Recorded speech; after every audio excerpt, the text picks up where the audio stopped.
although you can always reference the event webpage for a longer biography on him and all of the speakers that you're going to see here today. Matt is currently the McDevitt Professor of Computer Science and Law at Georgetown University. His current work seems to involve, from an outside perspective, Matt, correct me if I'm wrong, getting trolled on Twitter about election security, and basically talking and educating people about all of the things that he has developed through years and years of research and experimentation, deep expertise. He's also probably one of the key people to thank for the fact that we're not all walking around today with a small thing called a clipper chip in all of our electronic devices. So thanks for joining us here today, Matt, and welcome to you. Okay, thanks. Thanks very much, Amy, for that very generous introduction, and for the invitation to come here. First of all, is my audio coming through okay? If somebody can confirm that on the chat, that would be great. Okay, I'm just going to assume that you can hear me. Okay, great. All right, so I'm going to talk a little bit about the early history of the crypto wars, and talk a little bit about an alternative history to this. I apologize, I'm going to share some slides for a few minutes, but hopefully we'll get through that relatively quickly. But I want to focus a little bit on what a perspective that I think has been largely ignored in the current debate, and actually even in the first debate, which is just how ignorant we are of how technology is likely to go. And in particular, what I want to look at is the question: what if we had lost Crypto War I? That is, what if things had gone exactly as the government had intended, and in 1993, the Clipper chip was just quickly embraced by everyone as clearly the obvious Solomon-like solution to all of our problems? Where would that put us today? So the timeline that I'm talking about, and the kind of nomenclature that I'm using, is that there are either two and a half, or three crypto wars in our history that are of concern to us. The first was Crypto War I, which was concerned with the Clipper chip, and more broadly with export controls on cryptography. The second crypto war happened after a period of maybe 10 years of détente, in which essentially everyone just forgot about the first crypto war and tried to have all of the same debates again. And it kind of got nowhere for a while, and then somewhere around 2015 or so was replaced by what's probably going to be remembered as Crypto War III, the crypto war to end all crypto wars, which has focused particularly on content scanning on user devices, CSAM materials, and so on. But I'm not going to talk about either of those last two so much. I want us to remember the Great Crypto War before we knew that it would be necessary to number them. So Crypto War I think, is the period from around 1992 or 1993, depending on whether you look at the public or the secret world, to 2000, when there was a kind of decisive peace treaty signed. It all started in 1992, or it came to a head in 1992, when AT&T, the company that I worked for, although I worked for the part of the company that cost money, this was produced by the part of the company that made money, or tried to make money, they released this telephone device. and it was called the TSD 3600. And that stood for Telephone Security Device Model 3600. And that was essentially an encrypting phone that would sit between your handset, which is this is back when phones had separate handsets, and the body of your phone. And essentially, it had two buttons, one marked clear, and the other was just a red button. Clear would just let you use your handset in the normal way. If you pushed the red button, what it would do was do some sort of cleverness with the interface and essentially set up a modem connection with a peer device on the other end, and it would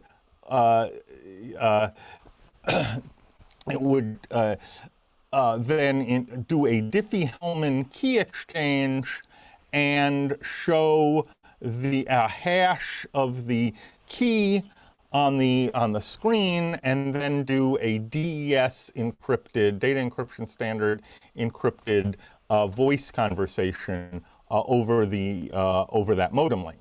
So essentially, it was a way of encrypting your phone calls over an analog connection, which is all anybody really had back in 1992. Now, this device was marketed by AT&T in a way that seemed almost, designed to make it seem like a ridiculous product. First of all, its list price was $1,400 each, and you needed at least two of them for this to make any sense to own one. Which is, and this is $1992. So this was crazily expensive to start with.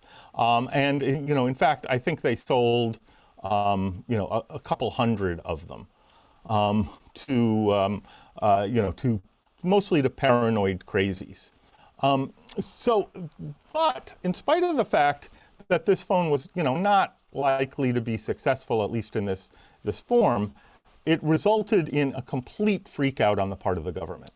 Essentially, they worried, perhaps with some justification, perhaps not, that this device would become cheaper and become very popular and would make wiretaps, which looked kind of like this. Wiretaps actually involved tapping a phone mechanically and sending, a tap in the wire back to headquarters. This would essentially make wiretapping obsolete. So it very quickly tried to develop something to either convince AT&T to stop selling these devices or modify them in a way that wouldn't make wiretaps obsolete. And what they came up with was this, called the MYK78 chipset. And essentially, the MYK78, popularly known as the Clipper chip, was designed to be a drop-in replacement for a DES hardware encryption chip. It had kind of similar pinouts and a similar software interface. It used, a 64-bit encrypted block in the same way, and it had the same idea of initialization vectors, and so on and so on. So you could relatively easily take a product that used a DES chip and replace it with one of these Clipper chips without too much difficulty. And it had two important features. The first important feature is it used a brand new cipher algorithm called skipjack. And skipjack was designed by the National Security Agency in secret, and the algorithm itself was secret. But it was, kind of advertised as being designed by the same people who designed the encryption used to protect, our nation's most important classified secrets. And one way in which it was sort of measurably more secure is, unlike DES, which had a 56-bit key, kind of showing its age, Skipjack had an 80-bit key, which was considerably more secure and was designed to be secure, well into the foreseeable future and beyond, at least against exhaustive search. So that was the carrot. The stick was that if you didn't include this, you wouldn't ever be able to export your product. Oh, and it had one other feature that, they thought maybe no one would notice, but, they didn't try to hide it. And that's that it would also send an encrypted copy of your key as part of the key exchange in a way that the government could decrypt it using essentially keys that were held for each chip in escrow by the government. This was, as it turns out, very controversial. And it set off a kind of immediate discussion in the world that, wait a minute, do we really want to build wiretap-ready telephones? This was very, very controversial. And in fact, the argument was mostly focused around the question, can we trust these people to keep these keys secret and not misuse them and abuse them outside of the legal process? So this was very, very controversial, and it really was acted as kind of a denial of service attack against the cryptography community, because while we should have been designing new cryptography and figuring out how to integrate new cryptography into the emerging standards of, that would become the foundation for the internet and the web that was just starting to become a thing, we spent all of our time arguing about this instead. Or a big part of our time arguing about this instead, myself included. Now, I personally had just finished grad school when this all came out, and just started a job, a kind of dream job at Bell Laboratories, which was a division of AT&T, which had another division that was actually producing the first product that would use the Clipper chip. They essentially recalled the TSD 3600s and replaced them with a version that included Clipper. I was sort of inadvertently a little bit in the middle of this. I thought, wow, this Clipper chip is a terrible idea. Nobody should use it. And I was very public in saying that. And then I found out, oh, actually, the company I work for is the first customer for this thing that I had said was terrible. But fortunately, I worked for Bell Labs, which at the time encouraged people to actually engage with the research community and be honest about their technical opinions, which was actually very refreshing, particularly considering this was basically my first job. So Clipper used this classified algorithm, and that meant that the cryptography had to be implemented in classified hardware. That you could buy these chips, but they had tamper-resistant features in them intended to prevent reverse engineering of what the actual cipher algorithm was. So the effect was that you couldn't implement this in software. You had to buy the hardware in order to do any encryption. And they produced a couple of versions of this. One was the Clipper chip, intended for integration into devices like the telephone security device. They also produced something called the Tessera card, which they later had to rename because it turned out there was a trademark on Tessera. And so they had to quickly rebrand all of them, which was a PCM-CIA card. I'll get to what that was in a second, that you could plug into a computer and essentially use as a coprocessor to perform your encryption for you. There was a central key database and that was maintained by the government, and that's really where most of the focus of the debate around this was. Can we trust the maintainers of this key database to actually secure it? It also turned out to be easily bypassed. So I discovered really in the first day of looking at this, somehow the NSA agreed to give me a sample of the PCMCIA card. And they invited me down to NSA, and I got to go in and got a little bit of a tour. And then they handed me a bag with a PCMCIA card reader and a couple of the Forteza cards. And they said, feel free to go play with them. And kind of on the first day, I figured out a way of using it in a way that bypassed the key escrow feature, and but still used the good 80-bit cipher. And that, kind of helped to derail it, but it really wasn't the problem. It was a very simple technical hack. If I hadn't discovered it, somebody else absolutely surely would have. But it would also have been relatively easy to fix had this been something that there was any real demand for. So Clipper had technical weaknesses, but they weren't the real problem. So we finally won the crypto wars in 2020.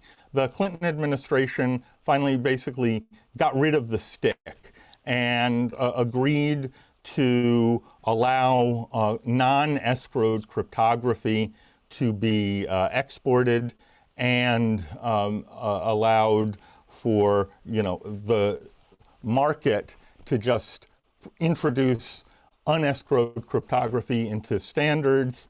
And it cost us 7 or 8 years of arguing about this, but in the end we were finally able to get to work in securing the web and the internet and all of the things that we're seeing today. So we finally won. But what I want to look at is the question of, what if we hadn't won?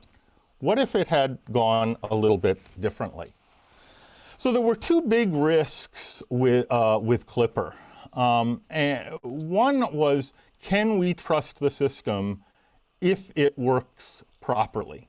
That is, can we trust that the key escrow database would only be used for the stated purpose of enabling, wiretaps with warrants? And that was chiefly a political and policy question, a really difficult political and policy question, but it didn't really have to do, it kind of assumed that the technology worked properly. And then there was a second question, which is, this whole thing was designed in secret. Can we trust that it will work properly? Can we trust that there isn't some backdoor way of getting to access to this key escrow database? Might someone break into it? Might there be some weakness in the algorithm that would allow somebody to easily break Clipper encrypted conversations? Or was there some way to bypass the system? And as a member of the technical community, and I think most of my cryptography peers, were really focused on that question. So the 2 big risks are, what if it works properly but is misused? And the other is, what if it's got a flaw in it that allows it to be misused by others? But actually, there was a third, much worse risk that really we hadn't thought about very much, which is, what if Clipper had been a great success? What if we figured out a way to ensure that the key escrow database would not be misused? I don't know how we would do that, but let's assume somehow we were convinced that the only way you could get access to this would be with a proper warrant, and that we were all happy with that as a proposition.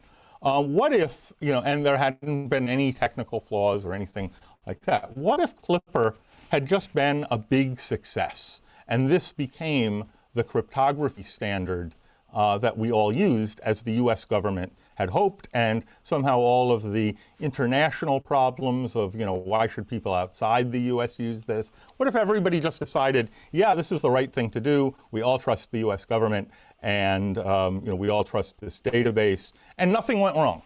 What if it had succeeded? And I would argue that would have resulted in a far worse outcome for us today than we would have had any of the things we were worried about come to fruition.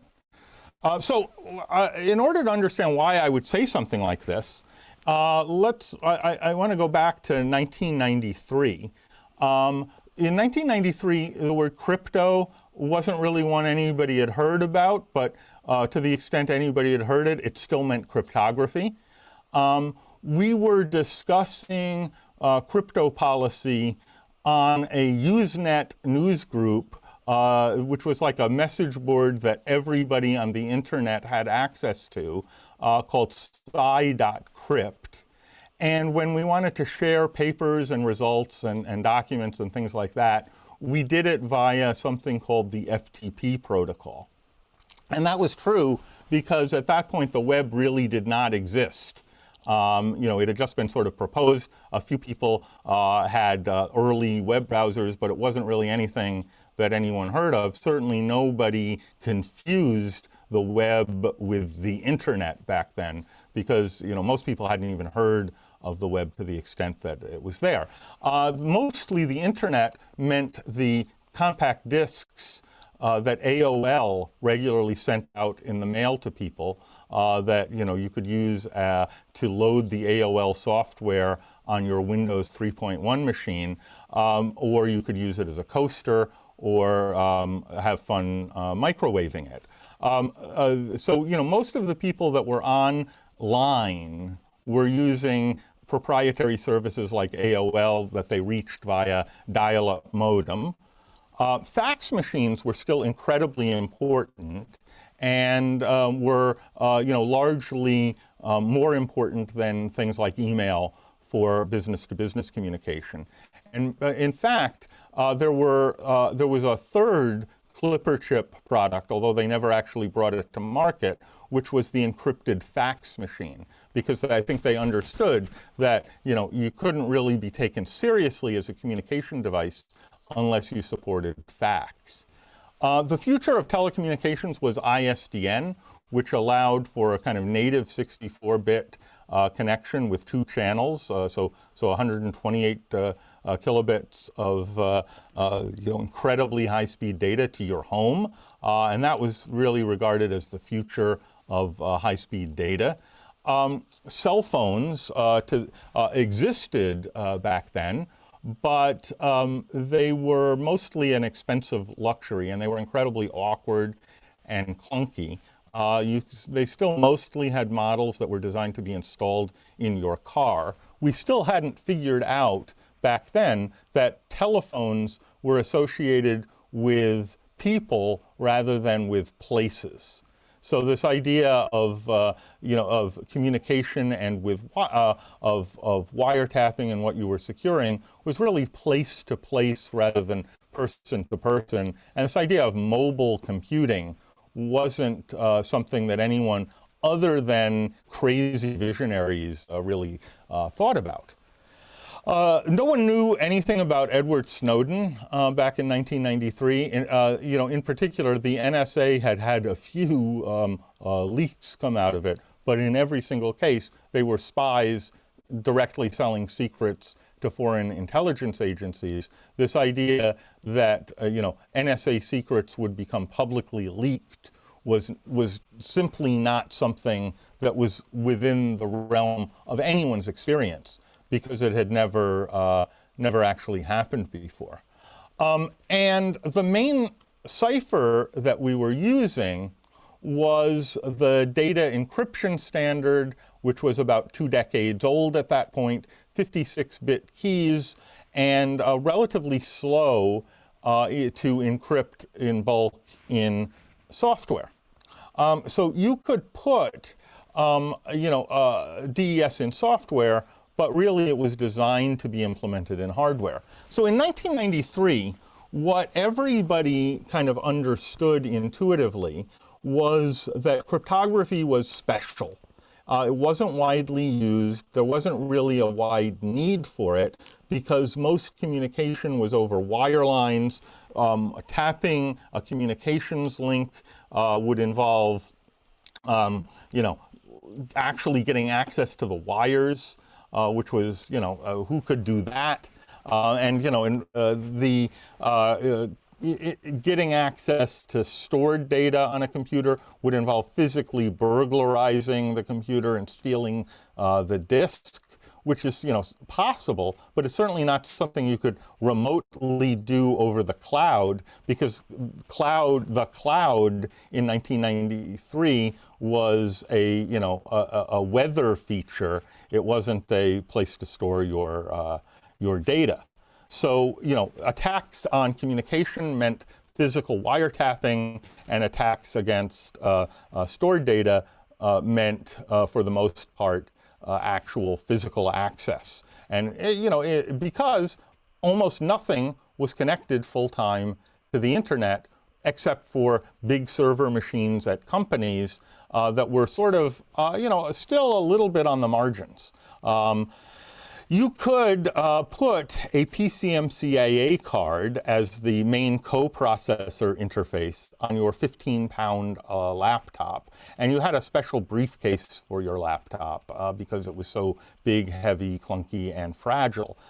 So the world, it definitely predated the cell phone and pocket computing, and more importantly, it predated wireless and this idea that computing would be so heavily integrated into our lives.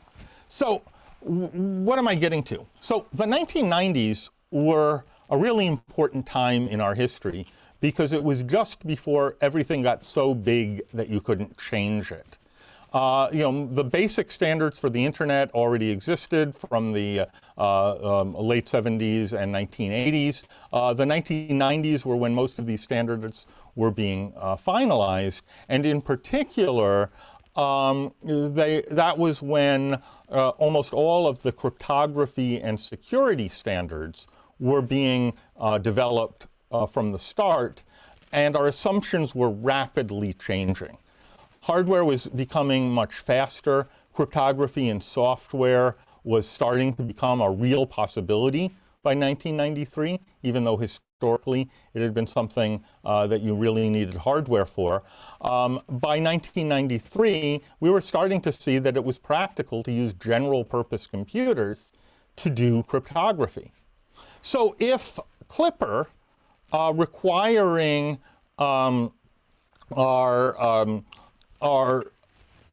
of our cryptography to use not only hardware, but particularly expensive hardware based on a classified chip that in 1992, 1993 dollars cost about $25 a pop. So it would add $25 just for the chip itself, not to mention the additional engineering cost of including it.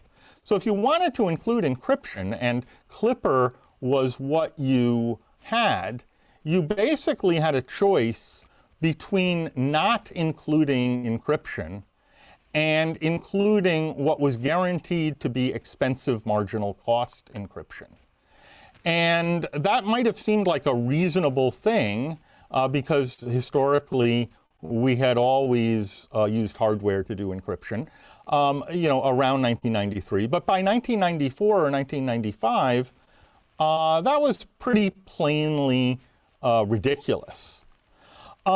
We would mostly have to continue using wireline connections for anything requiring security because our Wi-Fi connections, which mostly didn't exist yet, our cell phones, which only rich and self-important people had, wouldn't be able to support encryption. Our web sessions, which hadn't been invented yet, wouldn't have HTTPS or SSL encryptions protecting them. And pretty much everything else we used for communication, it would never occur to anybody to integrate encryption as a standard required part of the standard. It's also likely that AT&T would still be in business. AT&T in its form that existed back then would still be in business. And a big part of its business would be selling expensive NSA-approved telephones. So maybe that's a good thing. I'd still be working at Bell Labs had Clipper been successful, and it would still be a great job because this company would have had more money to spend on research because it would just be making money hand over fist selling crazy expensive encryption phones to everyone who needed them. So we are, let me stop this. I just want to point out we are equally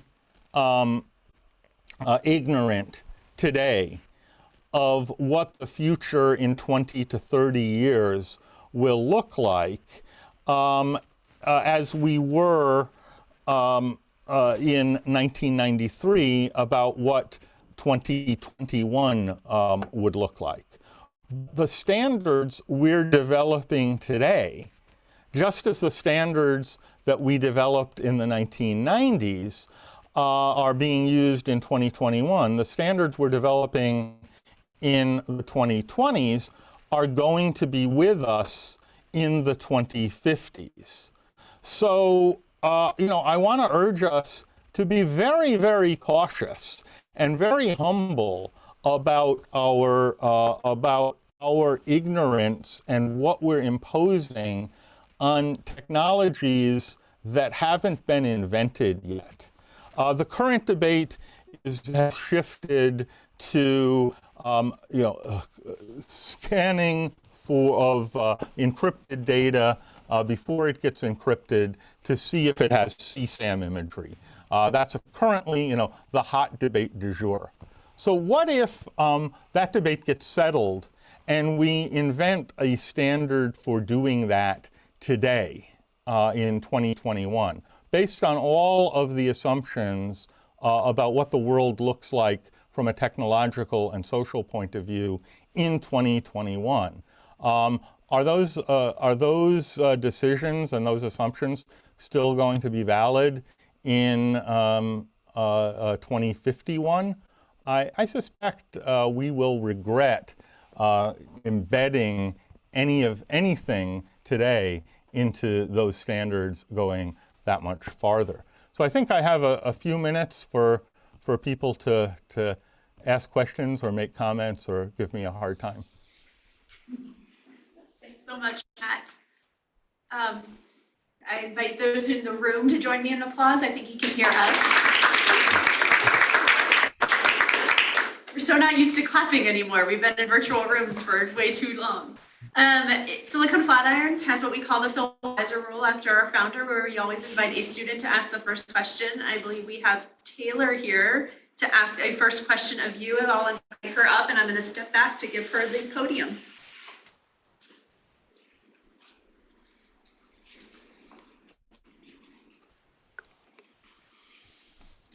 Hello, thank you so much for that. My name's Taylor. Hi. Okay, thank you. Taylor Hartley, I am an MBA candidate. I was also a cryptologist for 8 years within the Navy. I worked at NSA. I worked at NSA during all the Snowden stuff too, lots of fun. But now I'm in the commercial sector, and I have noticed that the government is switching to the cloud for data storage. And I just wanted to know if you could, maybe give me some pros and cons of what do you think encryption has to move with the cloud? What's that going to look like? Is this going to be better or worse? Just any opinion you have? Well, so, let me make two very kind of obvious observations. The first is that the cloud can't exist without cryptography. If you don't have high confidence in your ability to secure data, putting it on, random servers somewhere out there on the internet, getting replicated however many times, is simply just not viable.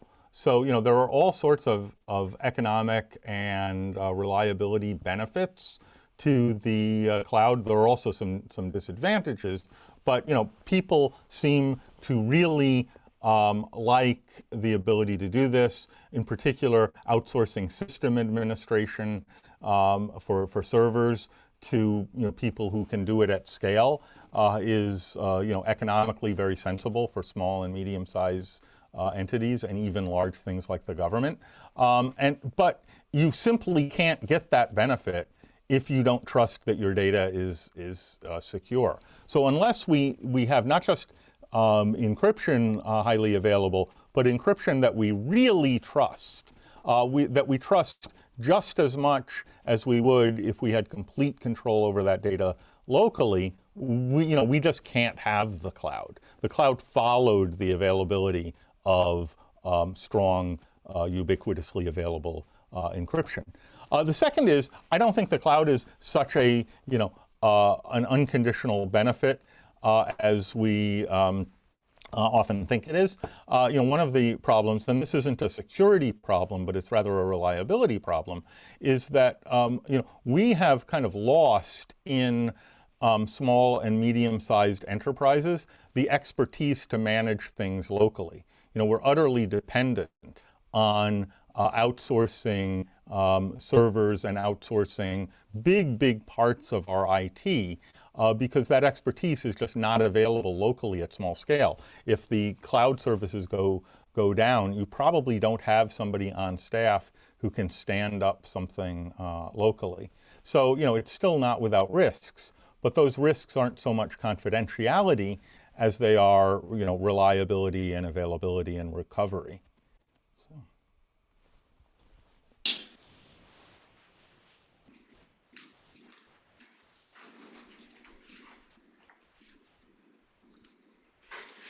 Not seeing anything in the Q&A. I think we have time though for one more, and I'm going to take moderator's privilege here, Matt, because you started with 3 crypto wars on your slide, and then went on to talk about what you called the grand crypto war, number 1, which we didn't know was a number, but you referenced crypto war 3 as the war to end all crypto wars, if you remember back.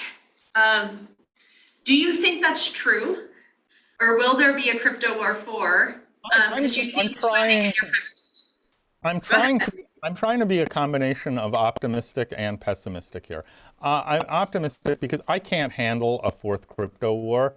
Just the thought of that is just too horrible to contemplate. I'm hoping that whenever it happens, I'll either be retired or dead. But also, I think this crypto war has the potential to be incredibly destructive because, if anything, things are moving more rapidly than they were back during the first crypto war, back during the 1990s. We're having an acceleration of the way technology is moving. And, anything where we normalize and include in standards, client-side mandates for scanning data is, aside from the risk of direct misuse or the risk of technical error, the risk that that's just going to be incompatible with future innovation is, I think, one of the hardest to talk about, but it's one of the most serious to worry about, because we won't know what we lost. If there's some huge data leak, at least, we find out that there's been a disaster. But, had Clipper been successful, we wouldn't have the cloud, we wouldn't have the secure web. Cell phones would have to have this, extra chip hardware in them. And, we wouldn't know that that wasn't normal. So we do have one more minute, and there's a question in the chat I've been alerted to from Simon Krause. Has CALIA achieved, CALIA is the Communications Assistance for Law Enforcement Act, for those of you who don't know the acronym. Has CALIA achieved in some part what the Clipper chip failed to do? So, CALIA actually happened at about the same time as the Clipper chip. They were roughly simultaneous, and they were concerned with different things. CALIA is much less relevant than it was at the time, because at the time CALIA was passed, voice telephony was the way people communicated, and fax machines and so on. To a large extent, a lot of the communications that were envisioned under CALIA have been supplanted by internet communications that mostly are encrypted today. So I think I think actually not. All right.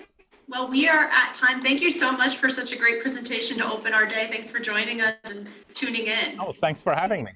Thanks for having me. I'm looking forward to hearing the rest of it.